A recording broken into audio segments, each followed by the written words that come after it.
This is J. Krishnamurti's first discussion with students in Paris, 1969. We will set the ball rolling, talk, discuss. What shall we talk about?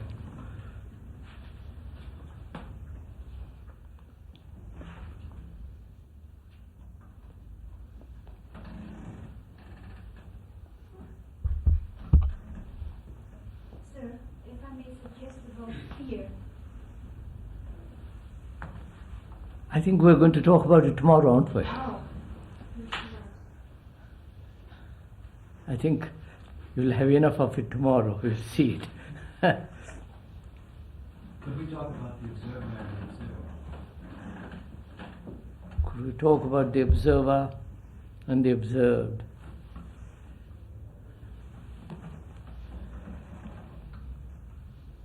Will that interest you all? Yes.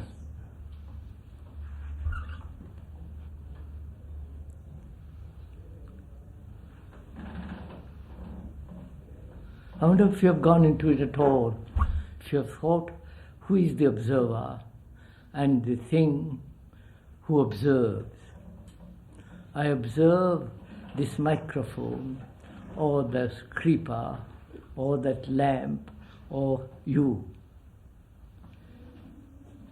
The observer and the thing observed is within space. There is a division between the observer and the thing observed. Right? Please, this is not a talk by me, this is a discussion, so must take part in it, otherwise it'll just become a one-sided affair. So this division between the observer, which is the me, and the thing observed, which is the non-me, there is a separation. There is space. In that, this is the division that brings about conflict, right?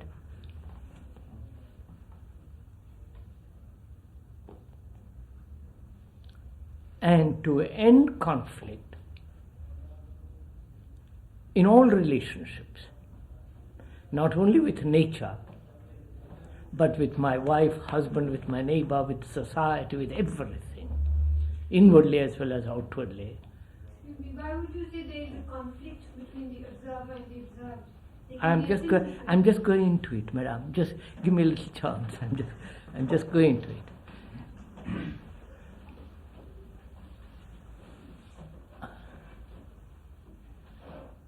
As long as there is this division between people, between nature, between the observer and the observed, there must be conflict.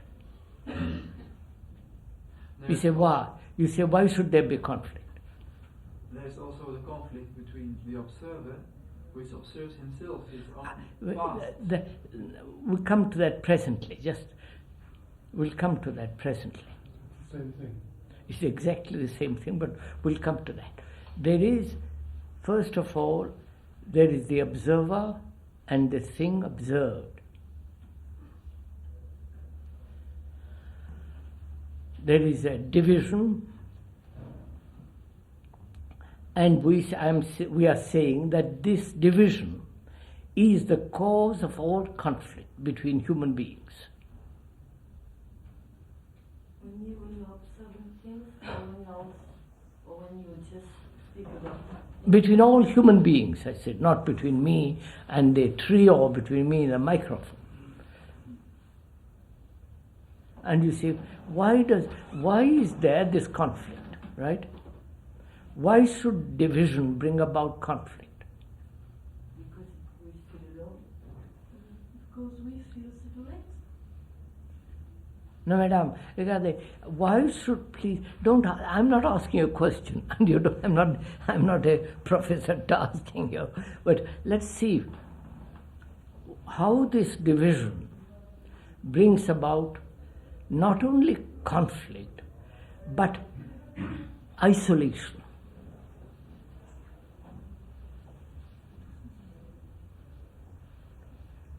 let's begin slowly. There is a division between you and me, not only physically, but psychologically, right? Inwardly, I feel I'm different from you. With my opinions, with my judgments, evaluations, my beliefs, my whole series of me's and identification with the me. And you, with your me, with its associations and memories, these two are separate entities, right? And the observer, which is me, and the observer, which is you, are different, separate. So there must be conflict between you and me. This is obvious. Between a husband and a wife, or a girlfriend, a boyfriend,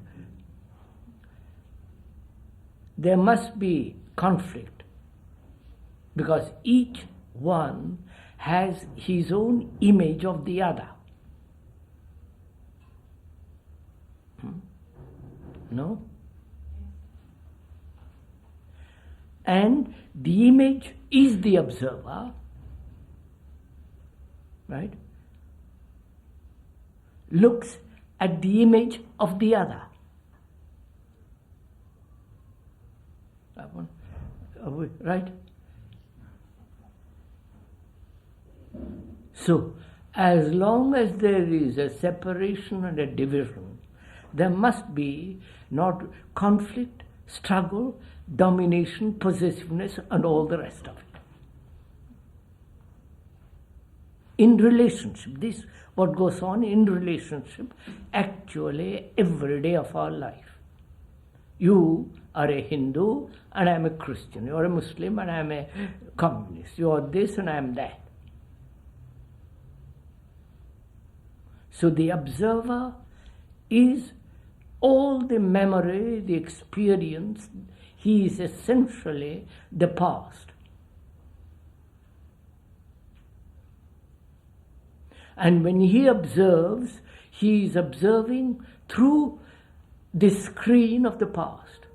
And the observer is the past. Right?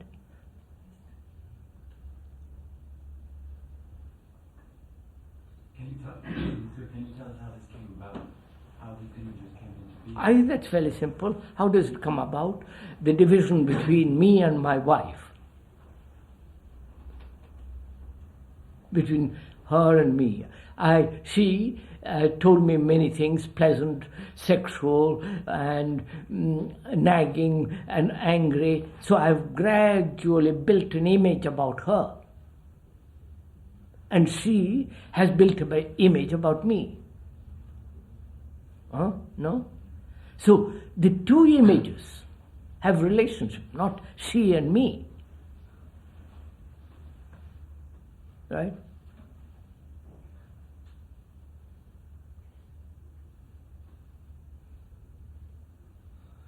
So, is it possible if that which is a fact, then we come to the next question, is it possible to remove this space between you and me?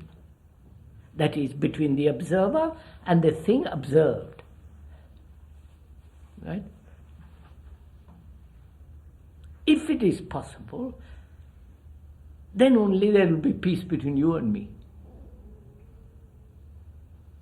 Otherwise, you have your image and I have my image, and these images are always at war with each other. The Hindu, the Muslim, the Catholic, the Protestant, the Communist, the Capitalist, the Japanese, the Chinese, The man who knows and the man who doesn't know. Right? But this is really very a profound question. It isn't just a thing for an afternoon, say, well, let's discuss about it and go into it. This requires tremendous understanding, and not only verbal, but at a deeper level in oneself. So can we go on from there? That is, the image which I have built about you and you have built an image about me, can that image come to an end? Which means, can the builder not build? Right? Can I, born in India, with all the tradition, superstition, the climatic, the economic, social, environmental effect, which is me, my tradition, all that, can the mind break away completely from all that and not be a Hindu?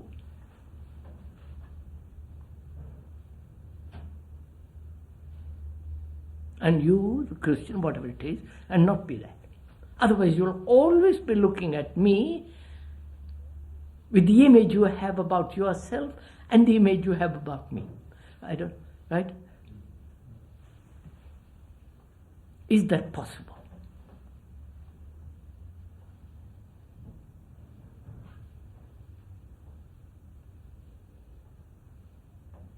After all, the war that's going on between Israel and the Arabs is that, essentially that.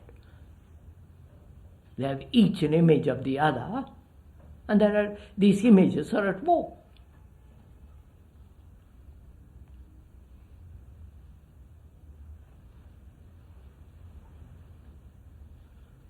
And that's an extension of this division between individuals. Right? So, from there, one asks, realizing that, is it possible for the mind to have no division at all? Not in abstraction, but actually.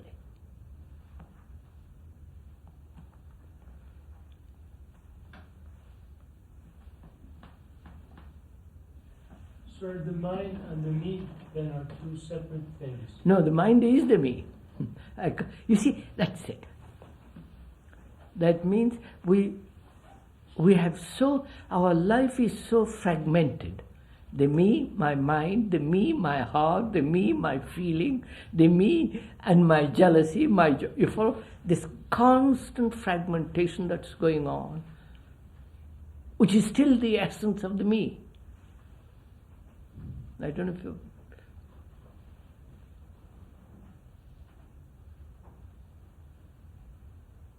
Is it a semantic difficulty which can be easily got over if we understand the meaning of the word, or is it a psychological difficulty?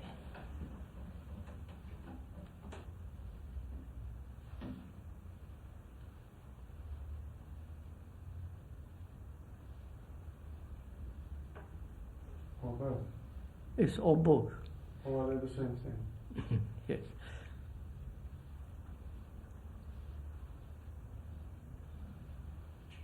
You see, after all, the problem is much more vast and deeper. If one has to live in this world peacefully, not at war with each other, what is one to do? The obvious thing is, of course, nationalities, color prejudices, racial prejudices, religious prejudices, and they can go fairly easy. One can drop all that. Right? That's comparatively easy. But is it possible to live peacefully when there is the maker of the image in me, which is the me, and always separating himself from the you, and you separating yourself from me, we and they? As long as that exists, there must be war. not only outwardly but inwardly. Right? Is this? So, one asks a further question: can the mind, which is so conditioned through this process of civilization, culture, and one's own demands and pursuits, can such a mind free itself from the past completely and be free of the image maker, which is thought? I don't know if you want to go into all this. But can the mind be free? Huh? Can the mind be so free, free to have an image of I don't know, you ask yourself. No, because we are bound with so many things from very childhood. Therefore, what are you going to do?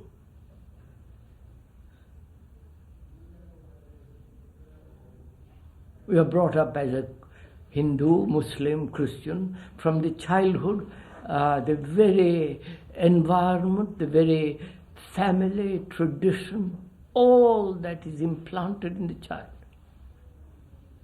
Right? You are this and you are not that. We and they. Now, can the mind, which is so heavily conditioned, can it free itself? If it cannot, then we shall be at war with each other everlastingly. Which has been the case till now. Man has killed man for the sake of ideas, for beliefs, for property, for sexual rights, and so on and on and on.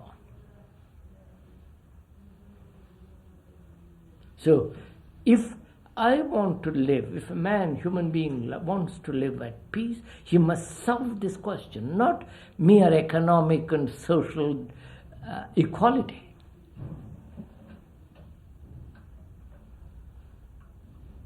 Right? Can we go on from there, if you are interested?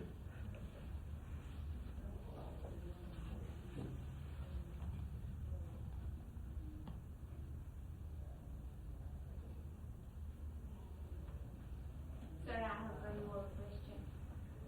Suppose the mind dissolves this image of me, then what is left? Find out. But then we build another image of Therefore, I said, can we stop the making images? Not leave one image and introduce another image. Not unless you stop living in society, because as long as you live in society, there will have to be categorization. You think so? Then that's the end of the question.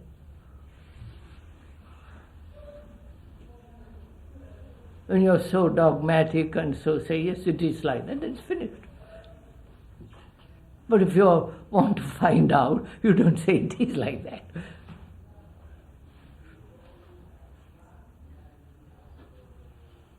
I think the great problem is that we don't have the urgency sufficiently great urgency. We don't have the urgency, the drive, the energy, the intensity, the passion to find out. We play with words. So if one can't give another the passion, the intensity, the drive.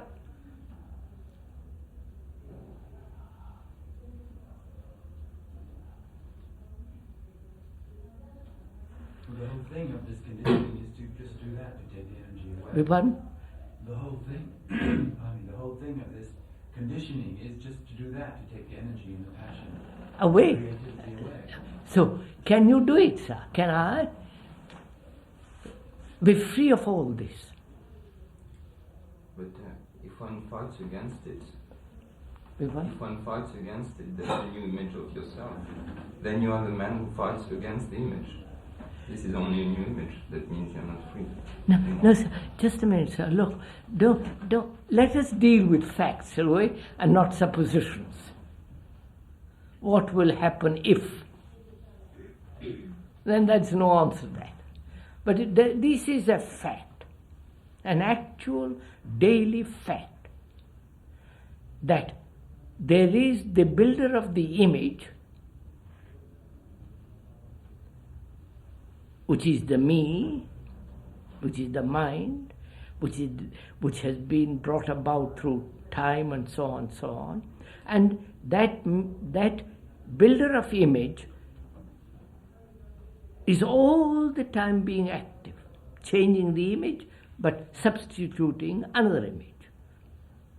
If it isn't communist, you become a Catholic. If it isn't a Catholic, something else. Right? So, can the builder of the image come to an end? Seeing the fact, what the image does, the fact, not what will happen if the image is not, then we can come to the point, factually, is it possible to stop the image maker? Right? Right? Shall we proceed from there? Do it, please, do it factually, not theoretically. Otherwise, there'll be no fun.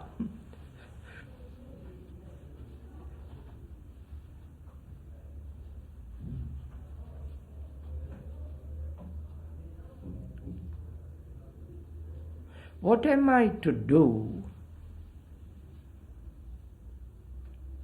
when I meet you and you say something very pleasant to me, this or that, which flatters me, and immediately I've made an image of you. Right?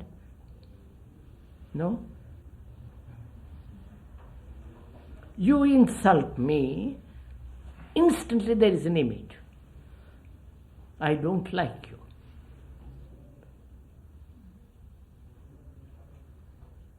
Now, can that response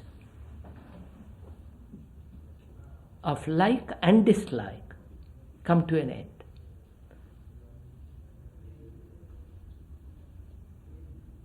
When you flatter me,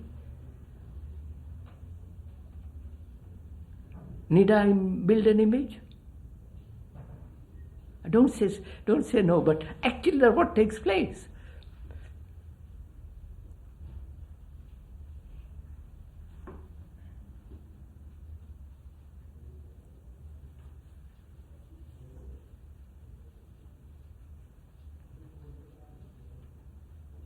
If someone flatters you, you don't have to be flattered. No, not you don't have to be, but now, can I, at the moment, when you flatter me, be so attentive that it doesn't end, that's finished? Or when you insult me? Which means, can the mind, please follow this a little bit, can the mind be aware of its own conditioning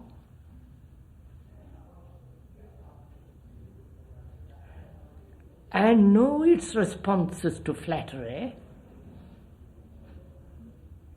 and the moment it is flattered, it is all there, attentive, completely, so that it doesn't penetrate at all. That doesn't stop it from being flattered. I mean, I can be aware that my mind is undergoing this particular process when somebody is flattering me, but at the same time, there is again the instinctive liking towards the person perhaps who is flattering me. You might like him, but the flattery has a peculiar quality of perpetuating the friendship. You see, you're just theorizing, my lady. We're not theorizing, we are trying to find out if human beings can actually live in daily life without conflict.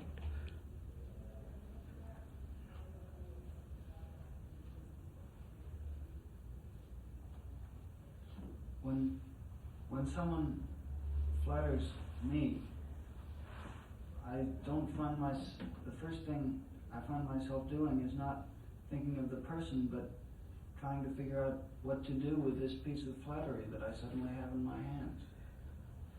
So what to do with it? Either throw it away or say, look, what is it all about? What is it you want? Look, examine it, play with it, look at it. No, but I'm only taking that as a silly example, but it's much more intense than that. So can the mind, which is the observer, with all its conditioning,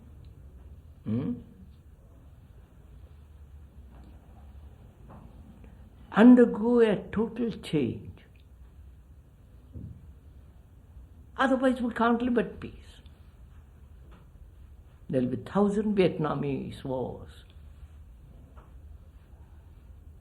And if I want to live at peace, not as an idealist, the idealists are the most silly people anyhow, because they are not factual. If I want to live at peace with my neighbor, with my wife or husband, there must be no space between me and you. Right? So the problem arises how to dissipate that space. No? Perhaps if you're more interested in people than in the images that people have of you, you could be closer with them. As you're suggesting, if I'm interested in people, I would lose the separative state of my interest in others. Being absorbed. Well, what I meant was like when somebody flatters you, or that you see that somebody likes you very much, likes the way you look, or has a nice image of you, then you like that person because of the image that person is sending back to you of yourself. So what you're really interested in is yourself, and not the other person. Yes, so what I'm trying to say just now. So if we like people more than we like images, then we won't pay attention to the images.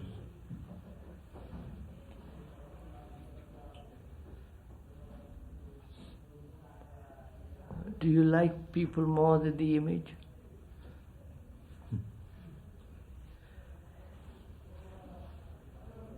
You might like me, because you are more interested in people. But I, with my particular prejudices, might dislike you. Right? Then where are you? Why should you be interested in me?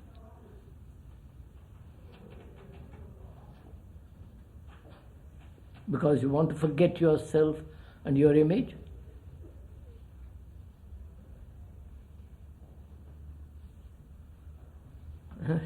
You see, you don't go into this sufficiently deeply. If you don't mind, may I point out something?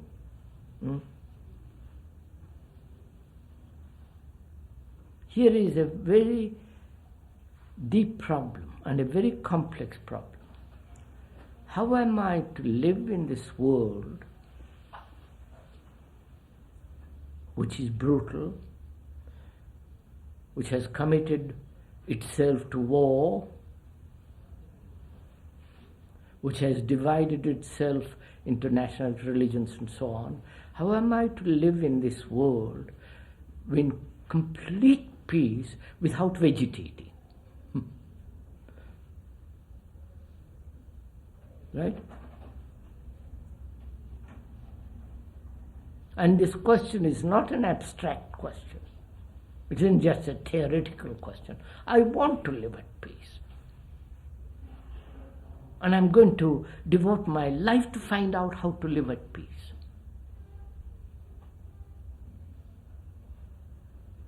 So when I put that question to myself, then the problem arises Why is there this division between man and man? Between the most intimate relationship between husband and wife, why is there this division? And can it be absolved?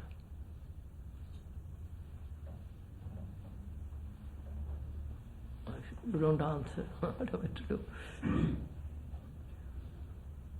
So the energy that we have for this relationship, the real people, without the images, is taken up in the images.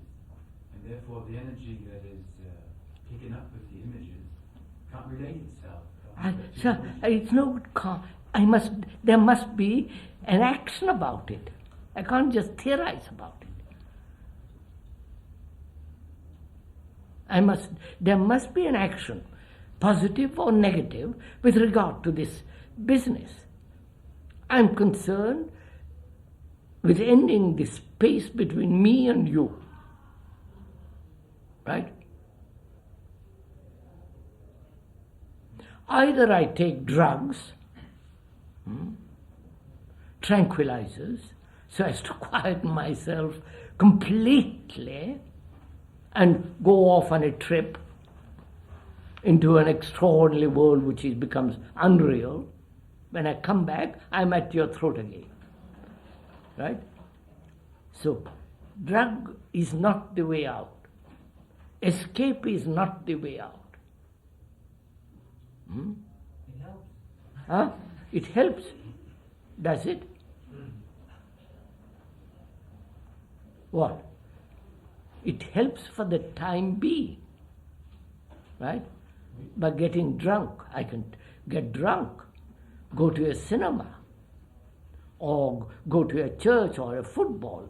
For the time being, I'm entertained, I forget.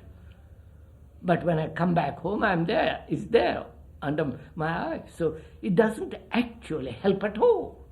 But it can help to see objectively. What? That's how it helps. What? Drug. All right, so let's go into it. It's not an answer by any means, but it helps. I question it. Not that I have ever taken drugs, but I question whether anything, drugs, drink, amusement, sex, any form, can ever help to bring about the cessation of space between you and me. It may temporarily take me away. It may temporarily cover the space, which is I can forget the space. But when I don't forget it, it's there.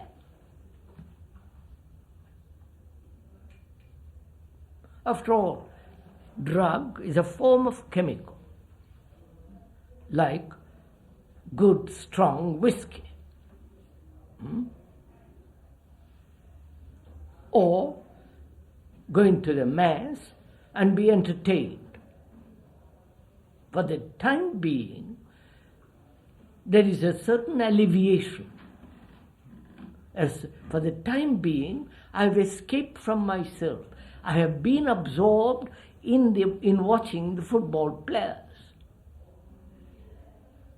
When that absorption ends, I'm back where I am. But sometimes with drugs, you can see the space, and you can see yourself as an entity. You can see the relationship. Yes, sir. And you remember that after. But need I take a drug to see the actual... No, you needn't, but it helps. What? There are other ways, of course, but I'm just... No, I question there is any other way at all. Of course.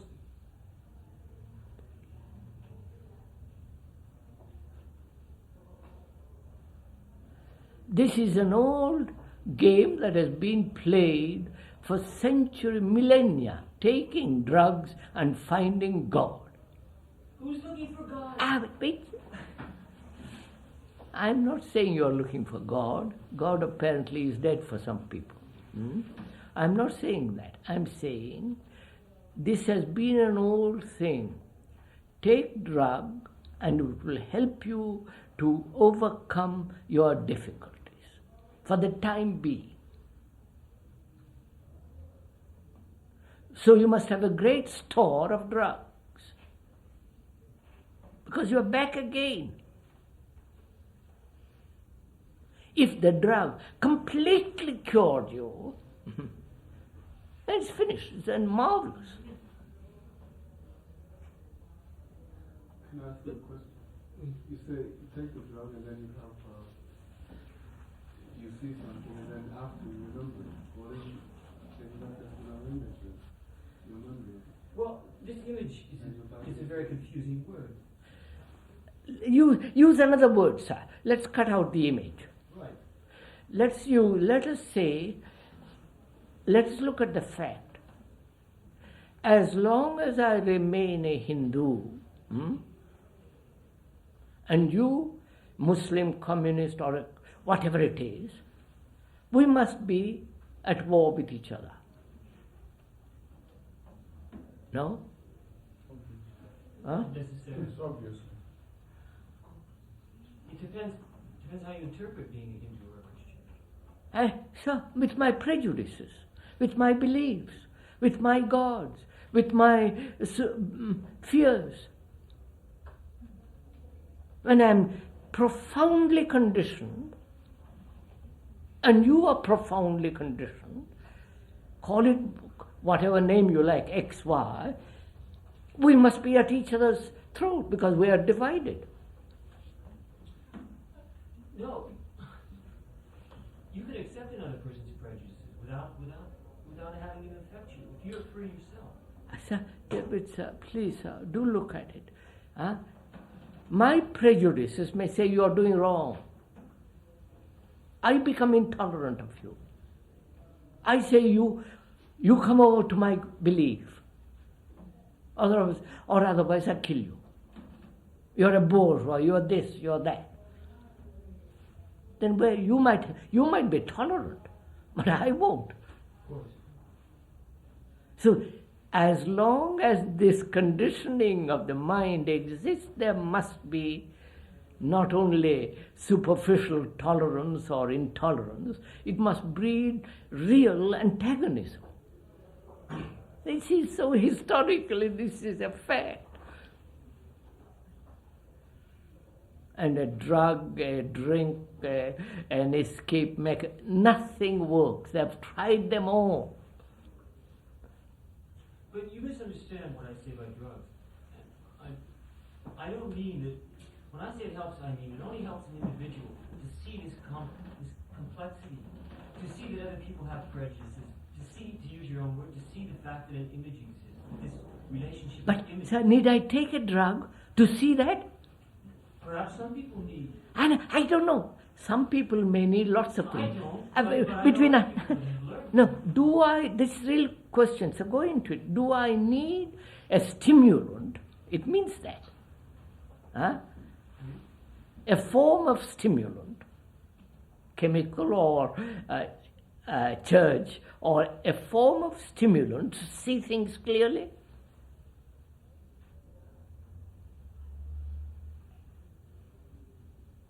Here we are. Wait a minute, here we are. The question was, would you please go into the problem of the observer and the observed?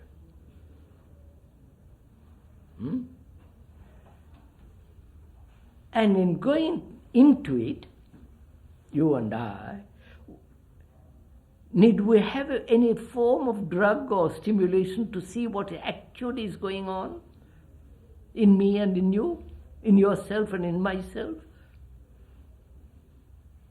Yes, it might bring some energy. It can make happen the energy. I need energy. Of course I need it. Make it come. Moment I'm interested, I have energy. She said you can be stimulated to have this energy. I'm saying, sir, look, I want to live at peace with everybody. That means I must be peaceful. Right? Which means there must be no division in myself. You might have division. In myself, there must be no state of division. Right? Which means there must be the end of all my conditioning as a Hindu. That's all. I see that very simply. I don't have to take drugs to see that. I don't want a stimulant to say, by Joe, I see it now. That's a fact. Right? Now, when I see that, then the problem arises, what am I to do? You mean that we have to live every minute without memories? Madam, that's a question we shall go into, but you want to jump into things. Let's go into step by step. You will see it for yourself. You're asking, can the past end? Isn't it? That is, the past being all the influence as a Hindu, Christian, whatever it is, can all that accumulated memory, racial and all that, come to an end? Isn't that it? Huh? That is the past, isn't it? Can that end?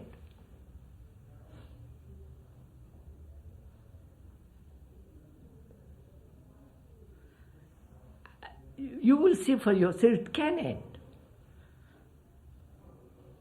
Then the mind is entirely different. It's quite a different quality. So that's why I don't want to go into it unless you go into it step by step in. Otherwise you will just say, well, it's not possible, or you're talking nonsense.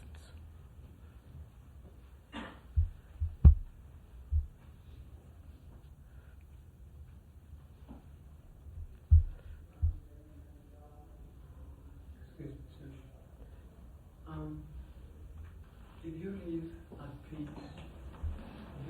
peace, with every other being, human being, does that imply that you will trust everybody? No, you're bringing some other factor into it. Yes, I am, because, you see, I'm going back to the example of this boy. He said that if a person flatters you, I took that as an example. So let's forget that example. You are asking, if you live at peace, can you trust everybody? Do you trust everybody? Me, personally. A person that lives at peace with other beings, that has no space. So, you see, why do you bring up this question, may I ask? Because I wanted to bring a point that was not clear at the time you made. So there have been many questions. Let's stick to the main issues and you'll answer it yourself.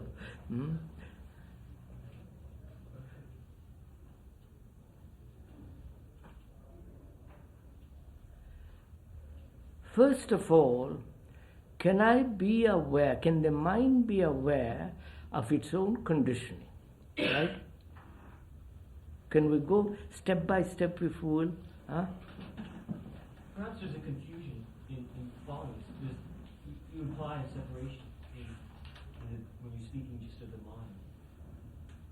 And that's one problem for me.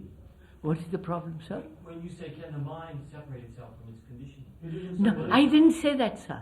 Or you posed the question. You said, could it be aware of its conditioning? Can it be aware of its of its own conditioning? Well, no, I see perhaps there's confusion in the understanding, because I think the reality is not can the mind be aware of its conditioning, but can the total person be aware of its conditioning? Which includes sexual, drugs, everything. Look, go slowly, sir, wait a minute. I am born, unfortunately or fortunately, in a country called India. There they've got all kinds of conditioning forces. Now, that mind is conditioned. Can that mind be aware of its total conditioning? Not just parts of it, the whole conditioning. Right? Can we proceed from there?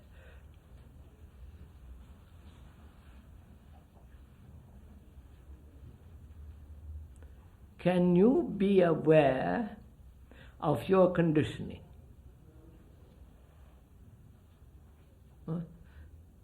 Now, not tomorrow. Just can you be aware of it now? You say no. No, Quite. you say we. Huh? I say we. Come on. Attendez.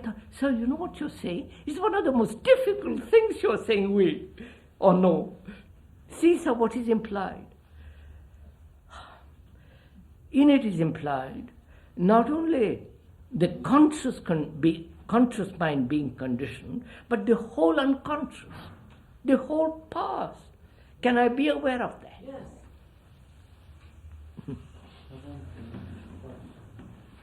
Can I be aware, listen to it, of my whole past now? You can be aware through becoming aware, through working at it, yes. When does that take place? Over a lifetime. That's it. No, then I'm dead by then. By then, well, if it takes a whole lifetime to find out how I am conditioned, well, by the end of, when I'm 90, my brain has given way, I'm ready for the grave. But I want to find out now if the mind which has been so conditioned can be aware of its own condition. Try it, sir. Do it. Don't say yes or no. See what are the implications of it. See how extraordinarily what the problem is first. Can I be aware of the motives, the racial, communal prejudices, the fears, the anxieties, the hidden secret demands, compulsions? You follow, sir? Yes, you can be. When? Right now. Are you? Yes. Not completely, I understand. Don't let us fool around, sir. Please, sir, this is one, unless we go into this very seriously, it's no good saying I'm partially aware. It's one of the most difficult things to be aware, without any choice, of this whole field of my life, in which everything included, sexual urges, fears, ambition, greed, imitation, all that is implied. I wonder how we are using the word aware, conscious.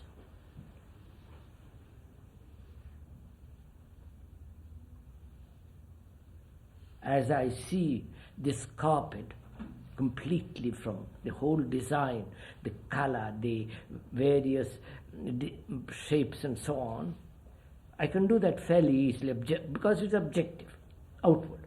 But to be aware inwardly of all this,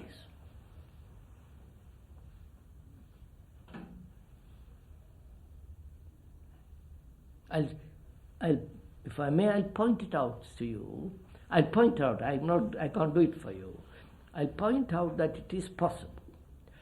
It is possible only when the mind can see something totally.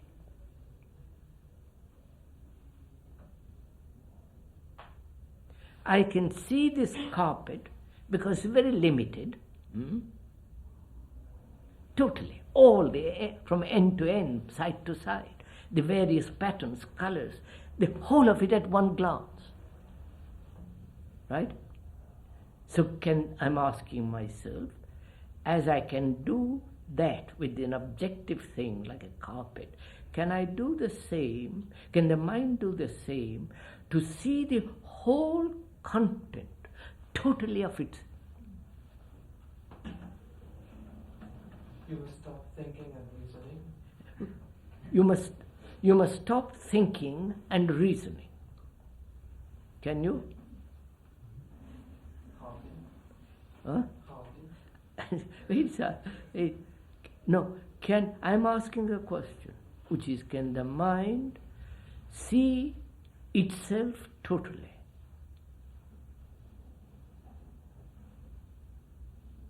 Now, when do you see something totally? When you see the limits. Huh?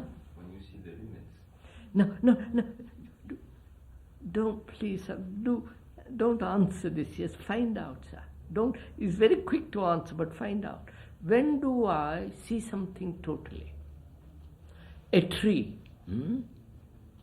To see the whole of the tree, not just one branch. Of course, I can't see the roots, but the trunk, the branches, the color, the shape, the quality of the leaf, the tremor, the fruit, the whole of it. When do I see it? Well, the further away you are from something big, the better you can see it. Bipan? The further away. When I The can, further away. The further you are from it, the better you can see. No. No, not visually. I'm not talking. when I can see all the space around me, Huh? when I can see all the space around me and the time in which it takes that, when I see. Which means there must be not only space between me and the thing, but also there must be complete attention in my observation. Huh? Yeah. Wait. There must be complete observation in looking at a tree. To see the whole of it. Right? I must look at it. Right? Now, can the mind look at itself so completely attentively that it sees the whole thing?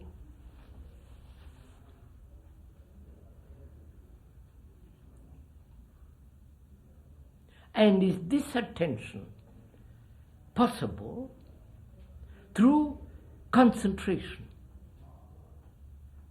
You see, That's one way to see it. Another way is through absolutely no concentration. So through this. I'll give you an example. through. You're speaking of the mind seeing the mind, but that can be one of the biggest obstacles to seeing. That's how you're saying, for the mind to empty itself to look. Right. No. Not to look, to know. But you see, unfortunately, we are theorizing about this. So when you say to look at the whole thing, do you mean all the details that have made up one's life? No. The things hidden and forgotten, obscure? I can look at the details afterwards. Because the details can never all be produced. Of course not.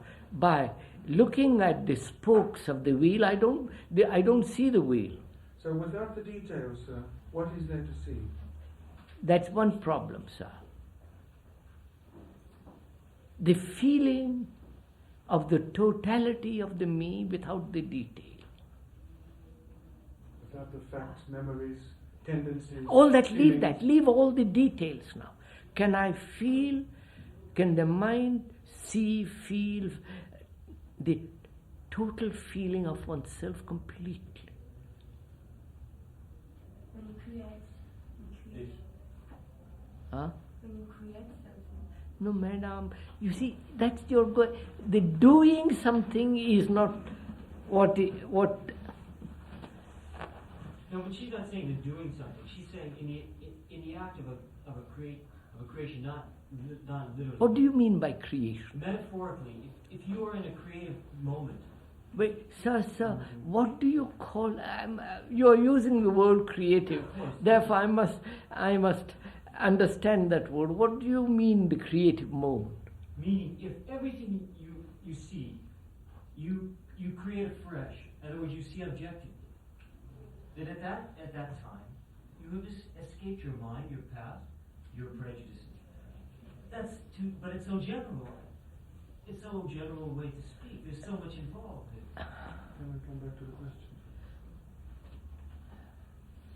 So, I am asking a really very complex question, and a difficult question. Can I see myself totally? Without the details. Without? Why are you asking the question? Because I went into it, Because sir. we've been in a discussion, and it happens to be part of the discussion. I am asking that question because my mind is conditioned. All human minds are conditioned. Unless the mind is aware of its own conditioning, the totality of it, it cannot be free of it. Right. So can the mind be aware of the whole conditioning, the whole shape of it, the whole content of it without the details? Hopefully, yes. Huh? Hopefully, yes. And I have no hope or despair. I'm not interested in hope. I want to do it, sir. So what? I don't understand. But see, I'm quite confused. What are you asking for? Go on. What am I asking for? I mean, a response is implied. Yes, sir, but don't, and therefore I'm saying, don't hope. Come back to the point. Don't say, I hope so. That leaves me nowhere. But I said positively before yes, and you denied that. Sir, I don't deny, sir, or accept. I'm saying, don't say these things easily, because it's really a very, very complex question. But that's my point, is that might be one, I think that's a barrier, that it's not that complex, that it is easy. It's Sir. easier particularly for the youngest people right now. It's very difficult. No, I don't think it's a matter of young or old. I think it's a matter of observation. It's a matter of seeing. Sure, but I see people who are 14 years old who have none of the prejudices that I have, and it goes back, continuing. So they are young, they will cultivate prejudice, will come later. Of course they will. So therefore it has nothing to do with age. Let us get back to this point, sir. I'm speaking at the age of the civilization, not of the boy. Right. Let's get back to the point. Here we are. I see a carpet totally, a tree completely, if I have the distance, if I pay attention to it. So I'm asking myself, I'm asking you also, whether the mind can see itself in that way completely. Actually do it, not it happens at moments of creativeness, moments of when I'm not thinking. Actually now, as you're sitting there listening to this question, can you be aware of this whole shape of, or any other word you use, of this consciousness which is conditioned?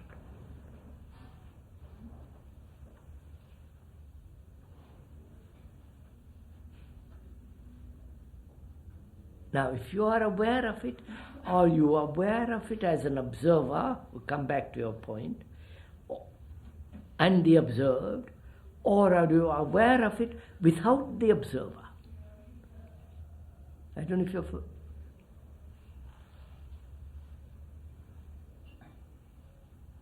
If you are aware of it as an observer, you understand what I mean, observer? That is the observer who says, who is different from the thing observed, and therefore in that also there is a division. That's one problem. Or are you aware of it without the observer? The observer being the censor, the evaluator, the entity that says this is wrong, this is right. Without a center, can you observe without a center? Or do you observe with the center and therefore as the observer and the observed? Right? Two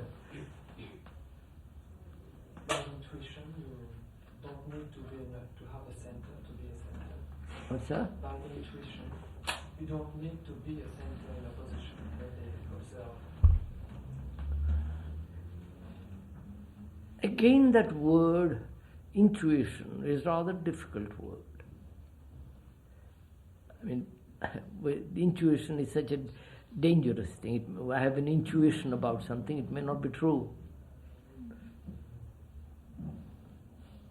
So please, if I may say, don't introduce other words and other difficulties. There is a problem here, very simple. When the observer is not the observer, when the observer does not see the observer. So I'll put it the question very, very simply. Can you look at that plant or at anything without naming it? Without like and dislike, without any reaction, but observe with intensity, follow, not just say, well, I look without any reaction. Can you look that way? If you can look at that way at an objective thing like a tree or a plant or a creeper, with that same look, can you look at yourself without the word, without the symbol, without the image, without the sensor? That's all. Is there anything beyond pain and pleasure? Huh? Is there anything beyond pain and pleasure?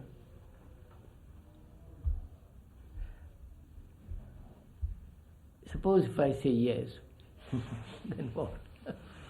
Or if I say no, then what?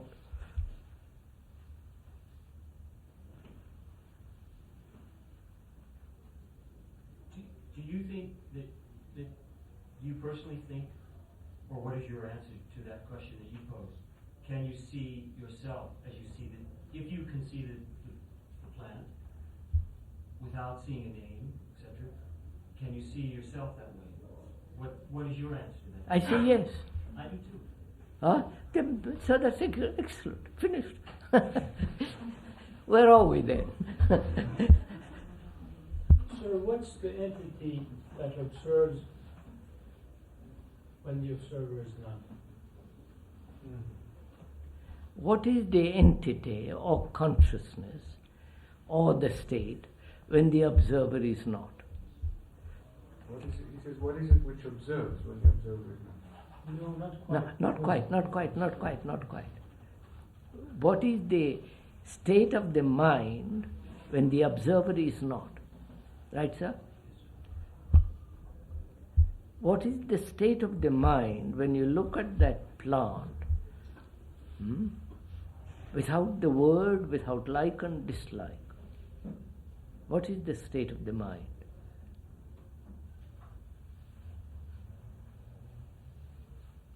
And this don't know anything about, so it's... No, please. What is the state of the mind? Not what is the, like, what is that state, quality of the mind?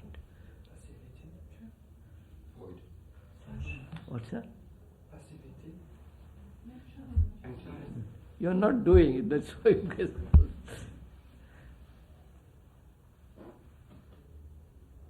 Can you look at somebody without like or dislike, without evaluating? Not go to sleep, but look. And then, what is the state of the mind that looks? It's a reflection. And watch it, sir. Watch it. Do it. You will see it very clearly. If you can look at that creeper without the word, without the botanical knowledge, without saying how dirty, how ugly it looks, without the word like, dislike, and all the rest of it, if you can look without the word and all that what is implied, and what is that state of mind that looks? Il est attentif. Comment? Il est attentif. You see, you are guessing. Do it, madam. So simple if you do it.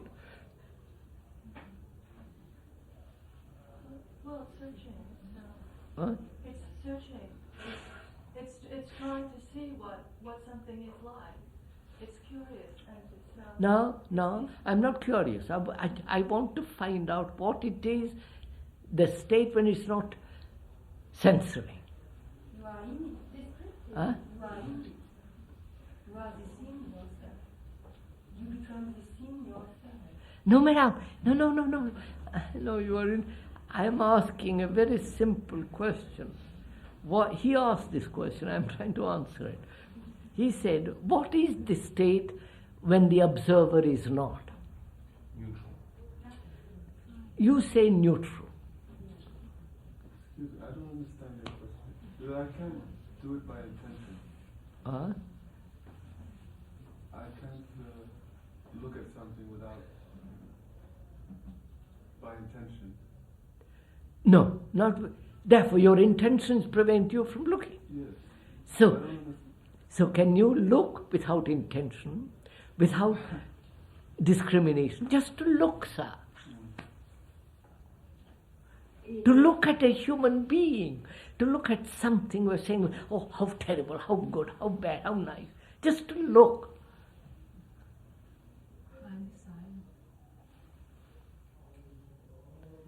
When... Comment, madam? No. I am talking about what is the state of the mind. It's objectivity. What's that? Objectivity. It's the beginning of relation. No, I'm not talking what is the effect of that. What is the state itself of the mind? It's a mirror. What do you think it is? We're back again. You watch it, sir, you can find out for yourself very simply. I know how to look at something or a person with like and dislike. You don't look. Now, when the mind looks without like and dislike in the word, what has taken place in the mind?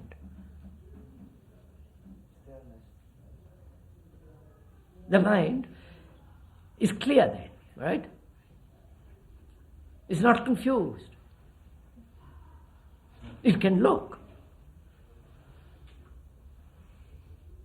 Therefore, it's very attentive. It's not asleep. It's not neutral.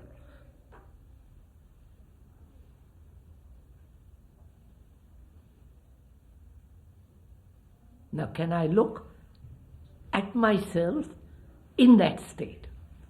Right? Then there is a mind which is not as motivated as what you call the me. Yes, that's right.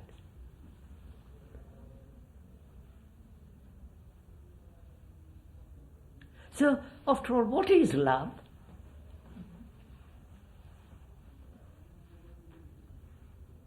If the me exists, is it love?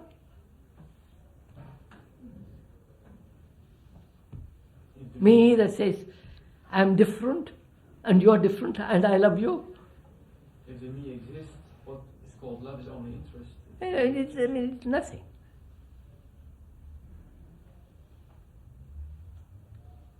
So is the state of the mind without the observer a state of clarity, we said that, a state of not like and dislike, which is based on pleasure,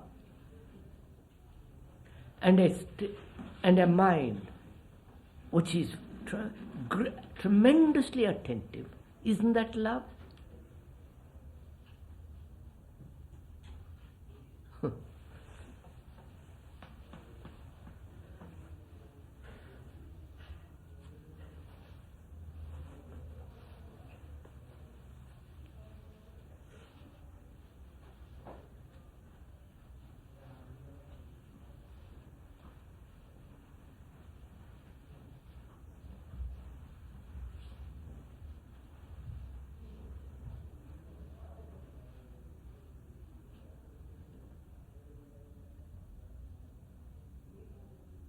So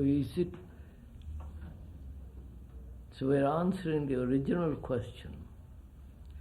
As long as there is the observer, there is no love. And therefore no attention, no clarity. And therefore all relationship is broken up.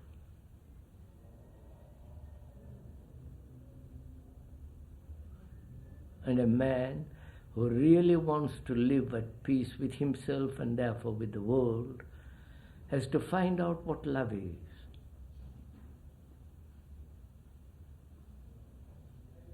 Not how the others interpret what I call love. I'm not, that's irrelevant. But what is love?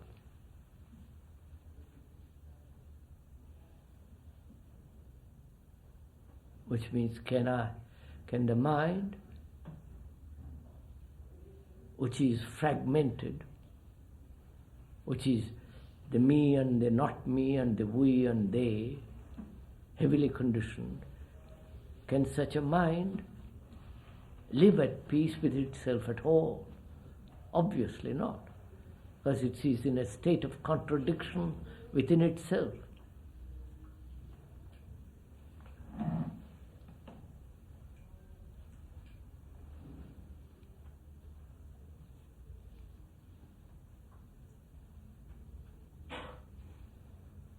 Now after this discussion, what is it all about? Where are we?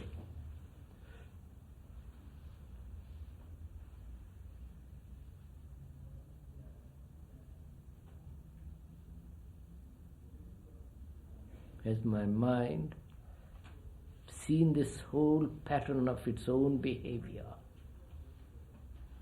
The way it thinks, acts, believes, fears, can it see it all very clearly? And therefore the very seeing of it is the emptying of it.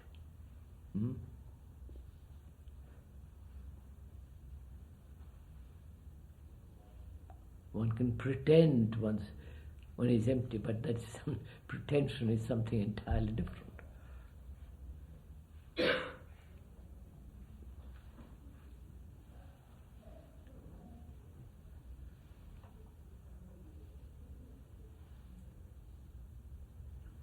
Do you suggest methods in order to reach a state of love? The state in order that you can love? So what is implied in a method?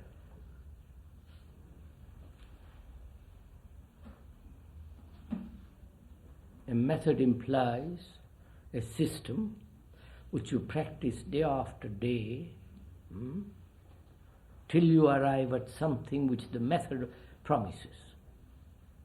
Right? That's what the method implies. Do these things every day, you will get that.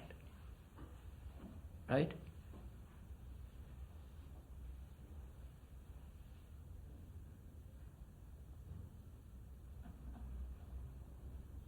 No, a method can lead to another method. Huh? To another end. A method could suggest another end or another method. So a method implies a practice, isn't it?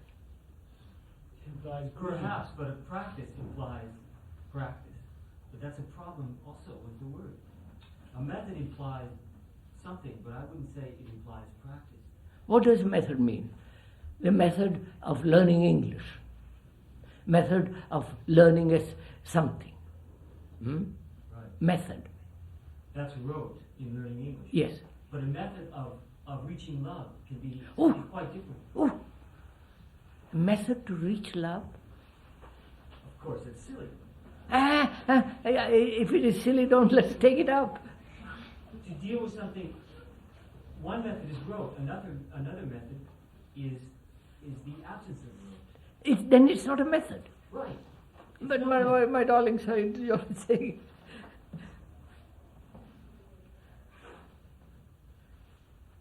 It's like saying the method to meditate.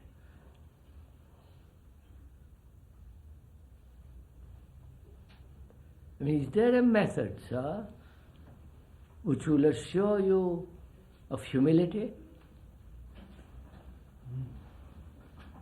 I've not found one.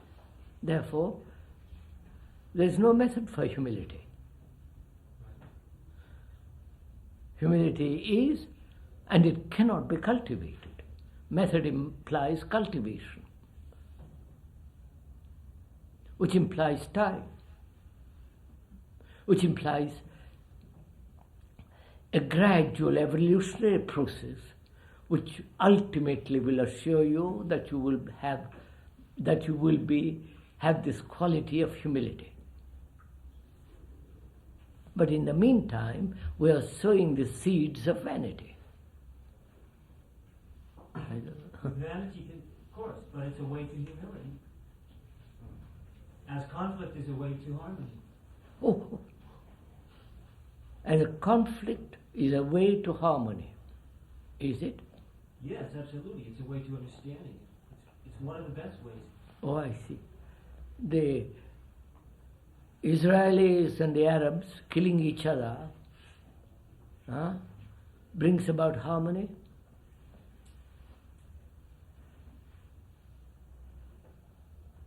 They're doing it. And but you have to accept that.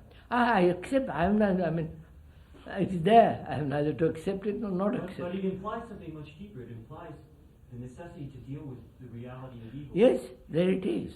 That a historical event, a historical process of a divided nation with their prejudices, Arabs refusing this and so on, has created this war, this conflict. And you're saying conflict will bring about peace. But no, if you pose the question that way... I didn't pose anything, Or sir. rather, if you express the war in that way, I could express, are the Vietnamese... No, sir. What are the Vietnamese doing? No, you understand why I say that. Because if you accept that the Vietnamese are defending themselves... I don't, sir, I'm not entering into the political arena at all. I'm not speaking politically. I'm speaking of evil. Sir, we are just saying, you just now said, I'm not trying to pin you down to something, sir, I'm far from it.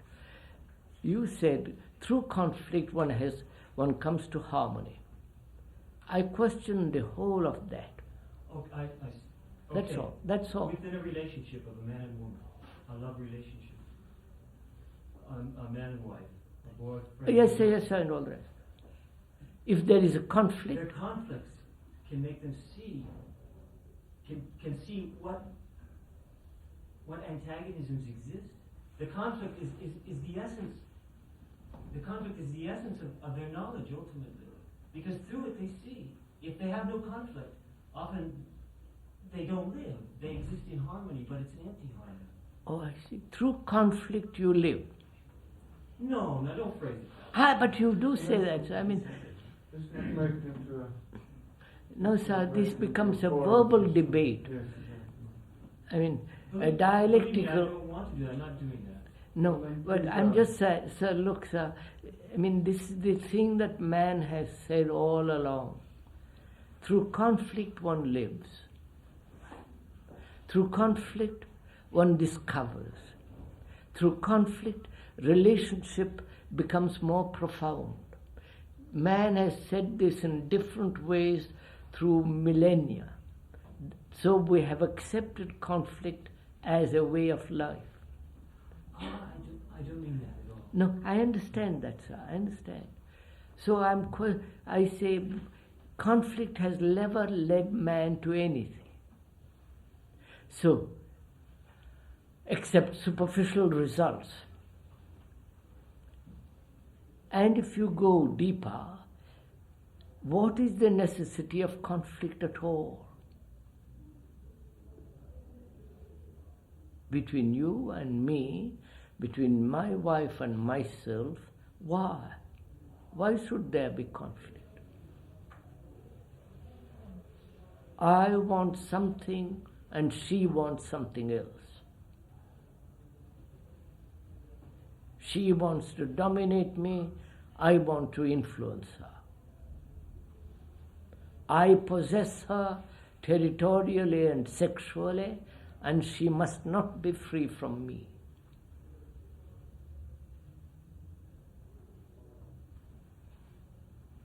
So this division breeds conflict, and we are using the word conflict, the ordinary relationship with man, woman, this whole business. And as long as there is conflict between the man and the woman, how can there be harmony? Or is there a way of living without this conflict, but understanding each other? And to understand each other, one must be attentive. Obviously, and to understand means attention.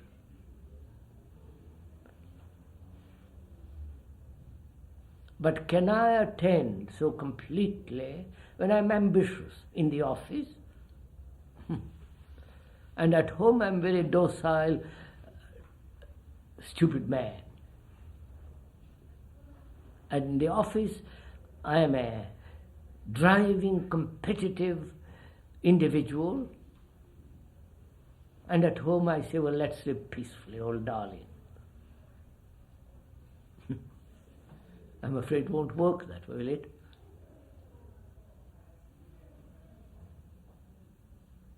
And if I'm not aggressive in the office, I'll be destroyed. That's what is generally said, but I question it. Probably if I'm not aggressive, I'll be more efficient. But that's irrelevant. So, aggression, competitiveness, ambition in one field destroys relationship, love in the other field. I can't love it, one part of me, the rest of part of me, butcher. Right? This is what you call attending from a center. That is. That's right, sir. That's right. There is a center that breaks up. The me in the office aggressive, competitive. At home I'm not. Because I jolly well have got to live with my wife.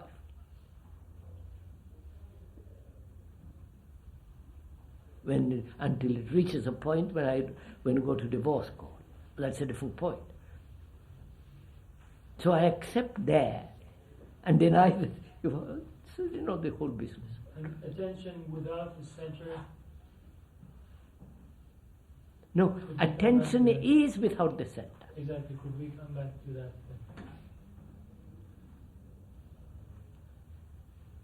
What is the center, sir? Center. We are using ordinary words. Just keep to the old simple words. What is the center? Memory, right? Memory of pleasure and pain. Memory that says, I've had very good job, I must get more better. You follow? The whole bundle of memory is the center from which you evaluate, judge, offer opinions. Right? That is the center, the sensor, the evaluator, which says, in the office, be a violent, competitive, ruthless, and home be peaceful, if you can.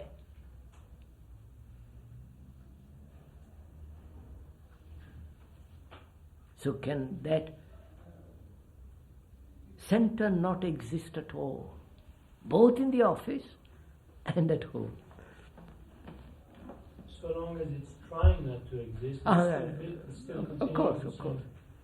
But when the mind sees what is actually taking place, see it, not condemn it, then there is a change. And if one is not to rely on memory, then this act of attention or awareness would have to renew itself.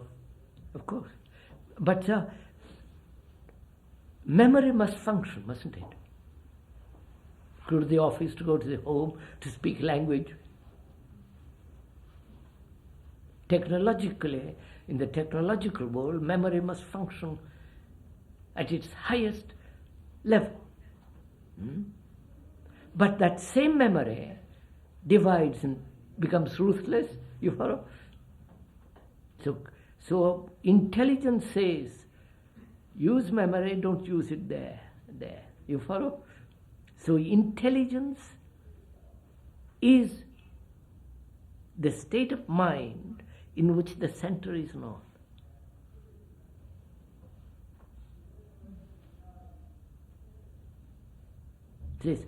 That intelligence says, I must function most intelligently in business. With memory, with how truthful, all that. And that same intelligence says, is in operation when it observes without the center.